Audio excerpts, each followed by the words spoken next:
Hello दोस्तों, KBA academy में आप सभी का स्वागत है। आज हम यूपी ट्रिपल एस सी पेट 2023 के लिए हिंदी के संधि पोर्शन को लेकर के आए हुए हैं। चलिए आज शुरू करते हैं। संधि के बारे में बताएंगे आज कि संधि क्या है, संधि और कितने प्रकार की होती हैं और संधि कैसे पहचानेंगे। तो जैसा कि दो वर्णों के मेल से होने वाले विकार या परिवर्तन को संधि कहते हैं। कहने का मीन्स दो जहाँ पर दो वर्ण हैं, अब वर्ण में चाहे स्वर हो, चाहे व्यंजन हो, चाहे स्वर और व्यंजन हो, जब आपस में मेल करते हैं तो वहाँ पे एक विकार उत्पन्न होता है। विकार का मतलब परिवर्तन। तो उस परिवर्तन के बाद एक नए शब्द का एक नए शब्द का निर्माण होता है जिसे संधि कहते हैं। और संधि मुख्यतः तीन प्रकार की होती हैं: स्वर संधि, व्यंजन संधि और विसर्ग संधि। मतलब कि स्वर संधि का मतलब ये हुआ जहाँ पर स्वरों के द्वारा विकार उत्पन्न किया जाएगा या परिवर्तन होगा और नए शब्द का निर्माण होगा, कह सकते हैं। तो वहाँ पर स्वर संधि होती है।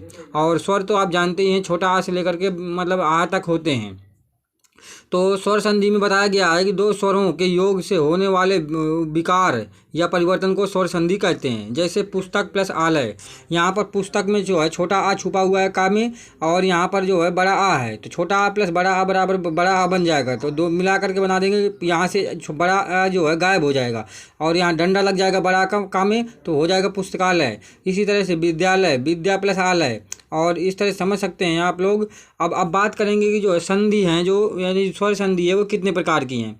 तो स्वर संधि 5 प्रकार की होती हैं। पहली संधि होती है दीर्घ संधि। पहली संधि दीर्घ संधि है, फिर गुण संधि है, और फिर आपकी वृद्धि संधि होती है, और फिर यण संधि, फिर अयादि संधि। अब एक एक करके सबके बारे में बात करेंगे। जैसे कि दीर्घ संधि। दीर्घ संधि में क्या होता है कि जहाँ पर हैरस्व का मतलब होता है छोटा अथवा दीर्घ, दीर्घ का मतलब बड़ा। जहाँ पर हैरस्व स्वर अथवा दीर्घ स्वर से परे क्रमशः हैरस्व या दीर्घ आ, ई, ओ, आए और दोनों मिलकर के दीर्घ दीर्घ का निर्माण करें, तो वहाँ पर दीर्घ संधि होती है। कहने का मीन्स ये हुआ जैसे छोटा आ, छोटी ई, छोटा ऊ और बड़ा आ से परे क्रमशः आकर के हैरस्व स्वर का या दीर्घ स्वर आ, आई, ई, आ के साथ आएँ, तो एक बड़ा आ जैसे बड़ा आ, बड़ी ई या छोटा ऊ का निर्माण करेंगे, तो वहाँ पर दीर्घ संधि होती है। जैसे कि आ प्लस आ बात करते हैं, जैसे आ प्लस आ है, तो ये भी हैरस्व, ये भी हैरस्व है। यहीं पे बात करें जैसे आ प्लस बड़ा आ, तो हैरस्व स्वर और दीर्घ स्वर का मिलने से क्या बराबर बनेगा, यहाँ भी बड़ा आ बनेगा, यहाँ भी बड़ा आ ही बनेगा। और इसके बाद बात करते हैं, यहीं पे बात करेंगे जैसे कि छोटी ई प्लस छोटी ई, दोनों हैरस्व स्वर हैं। ये छोटी ई प्लस बड़ी ई बात कर लेते हैं, तो बड़ी ई हो जाएगा यहाँ पे। और यहीं पे बात करें छोटी ई प्लस छोटी ई, तो वही क्या बड़ी ई का निर्माण होगा, यानी कि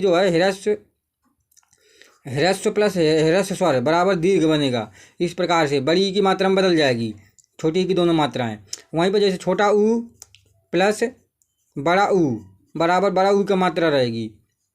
छोटा ऊ प्लस छोटा ऊ तब भी क्या दीर्घ स्वर में बदल जाएगा, यानी कि बड़ा ऊ ही हो जाएगा। या बड़ा ऊ प्लस छोटा ऊ तो भी क्या है बड़ा ऊ में बदल जाएगा। इस तरह समझ सकते हैं। अगर ऐसा परिवर्तन हो रहा है कहीं पर, तो वहाँ पर दीर्घ संधि होती है। चलिए अब दीर्घ संधि के एग्जाम्पल देख लेते हैं, उदाहरण। तो आप लोग देख सकते हैं, ये यहाँ पर उदाहरण बताए गए हैं। जैसे छोटा आ प्लस छोटा आ बराबर बड़ा आ का बनने का निर्माण बताया गया है। यहाँ पर छोटा आ यानी हैरस्व प्लस दीर्घ बराबर दीर्घ स्वर।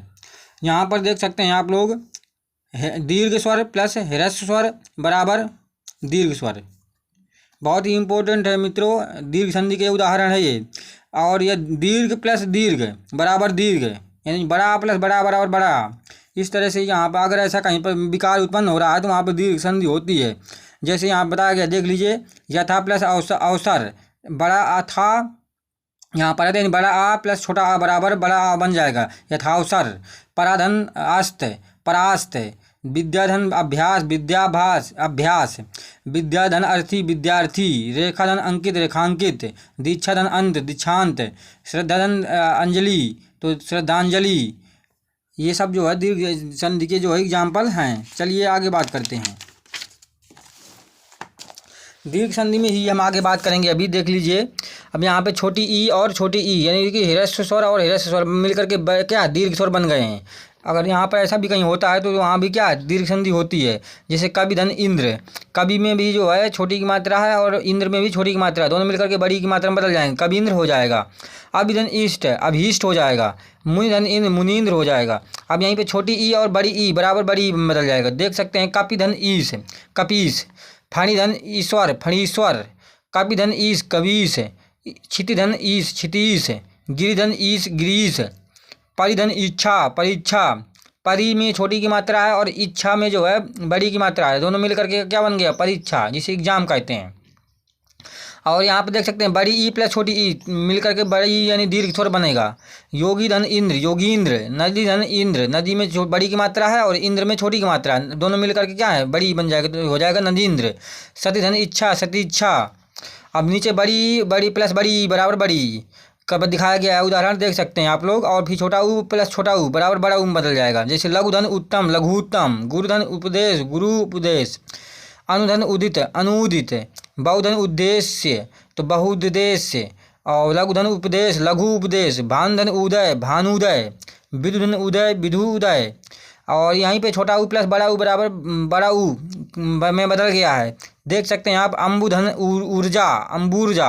लघुधन ऊर्मी, लघूर्मी। अम्बुधन ऊर्मी, अम्बूर्मी। सिंधुधन ऊर्मी, सिंधूर्मी।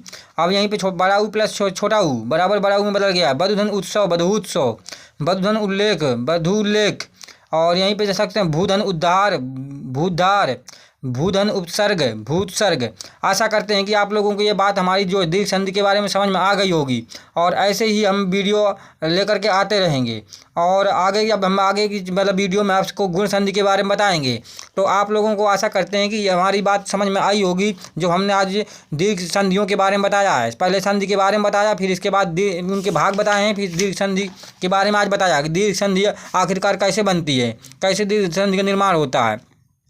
और दीर्घ संधि में जो है चाहे छोटा ह्रस्व स्वर और चाहे दीर्घ स्वर दोनों मिलकर के क्या दीर्घ बनाते हैं, इसलिए इसका नाम पड़ गया है दीर्घ संधि। और चाहे दीर्घ स्वर पहले आए और ह्रस्व स्वर बाद में आए, लेकिन दोनों जुड़ करके क्या दीर्घ का ही निर्माण करते हैं।